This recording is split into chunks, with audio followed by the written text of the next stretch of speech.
it was the people themselves. Because you had to be living in that city to understand the impact on their lives. Because for those poor people, and some of them were poorer than the refugees who were coming in, the cost of rents went up. The transportation fares went up.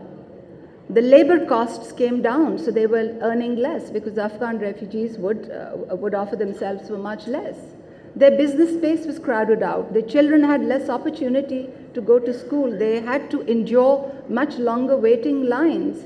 And as I said, these were very poor people who opened their houses and their homes, and the hospitality was truly unprecedented. And not even once during the course of those decades did I ever hear any statement that reflected a xenophobic attitude, unfortunately, which was exhibited during recent waves of migration. So I think as a starting point, we should recall, and Secretary General was very generous in, in acknowledging Pakistan's contributions this morning when he so eloquently spoke. So I think that there's that dimension of hospitality before we talk about now and what we can do that we need to put in perspective. And I was just propelled by your words of, to bring some personal perspectives to the table. What do we do now?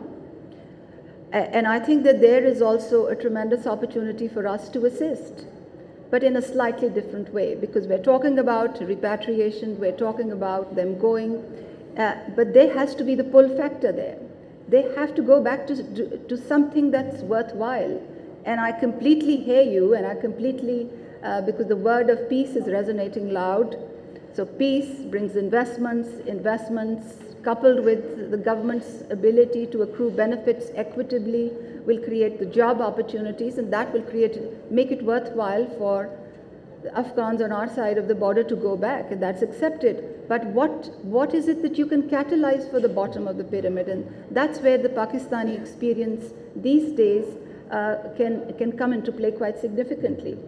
Because our Prime Minister has a signature initiative called ESAS. ESAS means compassion, and ESAS is a whole-of-government initiative to embed welfare into the mandate of all ministries. It's a social protection initiative. It's got allied livelihoods and jobs creation initiatives for the bottom of the pyramid, to develop human capital, which we know is so fundamentally important for countries to progress in the economies of the future. And over the last 1 year, we've recognized that there are some strategic coordinated approaches that you can adopt to catalyze the economy at the bottom of the pyramid. We're very happy to share those experiences with our colleagues across the border. For example, we've realized that by accelerating and expanding the cash transfer program, you can increase people's purchasing power, and that helps small businesses.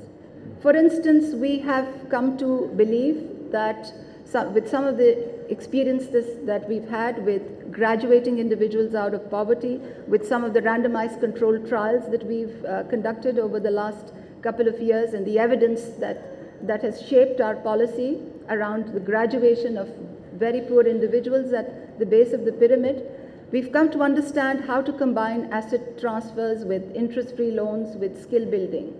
And we're in the midst of some massive interventions that we're rolling out. In fact, this Thursday, the Prime Minister is going to a very remote village to inaugurate an asset transfer program, which is built on the evidence from a randomized controlled trial, a very large program that we're upscaling.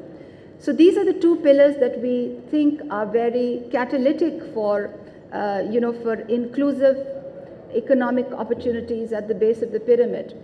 There are others that we have deployed at scale.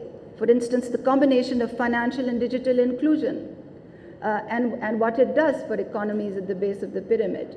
But then with our own experience, we also understand that this is a very complicated business. It's about connectivity, it's about access to handsets, it's about telecom policy, it's about creative content creation. It's about a whole new paradigm of education. And then another important piece of what we're doing for these bottom of pyramid economies is our new initiative on rural value chain building, where an expert group is accelerated its work to develop a new policy framework where we will actually create the incentives for private sector to invest in these small enterprises, which will help value chain building. And of course, you layer it up with digital, you layer it up with women interacting with access to handsets, and you layer it up with a handset policy with costs coming down, and there's a whole new opportunity that opens up for the bottom of pyramid. So I just wanted to say that there's innovative, cutting-edge work in a multi-sectoral, coordinated fashion, very much in line with the spirit of the Sustainable Development Goals, very much leveraging the potential and outreach of the private actors that is currently ongoing with various strands and streams. And of course, we have a partners forum where we have all the development partners engage with us to bring to the table where their comparative advantages. Right. And with the leadership of our foreign ministry and the foreign minister, we're very happy to explore how we can technically cascade some of our learnings across the border, because it's fundamental to have the pull there, right. to have something worthwhile there for these individuals to go back to. Okay.